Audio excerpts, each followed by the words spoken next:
Commence par mettre les biscuits wafers ici dans ma casserole. Avec l'eau bouillante, je vais mettre ici 2 biscuits. Je vais laisser ces biscuits cuire pendant 1 minute pour bien les ramollir. Maintenant, je vais retirer les biscuits de la casserole avec précaution. Je les laisse égoutter un peu et je les mets dans le bol. J'ai déjà mis les biscuits dans le bol. Avec une cuillère, je les écrase bien jusqu'à ce qu'ils soient réduits en miettes. Les biscuits doivent être bien écrasés. Je vais ajouter 200 g de ricotta, 2 cuillères à soupe de sucre et 10 g d'arôme vanille. Mélange bien tous les ingrédients pour les intégrer. Maintenant, avec le mixeur manuel, je vais bien mixer ce mélange. J'ai bien mixé, la crème est homogène et douce. J'ai retiré le mixeur et regardez comment notre mélange est bien mixé et crémeux. Je prends une portion, je la mets dans la main et je l'écrase légèrement.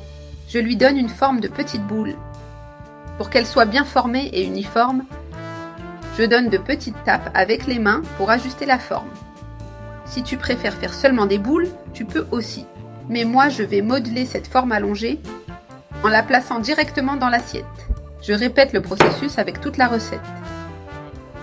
D'abord en formant des boules, ensuite en pressant dans la main jusqu'à obtenir la forme désirée. J'ai déjà fini de modeler toutes les portions. Maintenant, je les mets au réfrigérateur pour qu'elles deviennent bien fermes. Ici, j'ai 200 g de chocolat déjà fondu, que j'ai fondu au micro-ondes. Je vais ajouter une cuillère à soupe d'huile de coco. Mélange bien le chocolat, cela lui donnera plus de brillance. Comme tu peux voir, il est beaucoup plus brillant. Je mélange encore pour m'assurer que tout est homogène. Je vais le laisser de côté pour l'instant. J'ai déjà sorti les boules du réfrigérateur. Maintenant, je vais piquer un cure-dent dans chacune d'elles. J'ai déjà piqué toutes avec précaution. J'ai mis tous les cure-dents, elles sont prêtes à être trempées. Maintenant, je vais les plonger dans le chocolat à l'aide d'une cuillère pour bien les couvrir.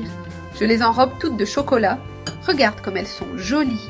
Ensuite, je les mets sur la grille pour que l'excès de chocolat s'égoutte. Je les laisse bien égoutter pour éviter les accumulations. Je répète le processus avec toute la recette. Le résultat est délicieux. Le goût est vraiment incroyable.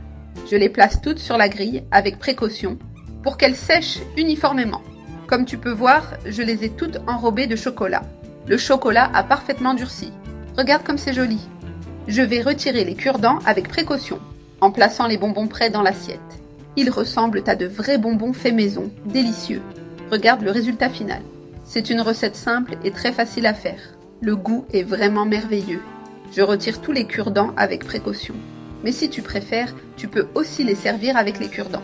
Regarde comme nos bonbons sont jolis.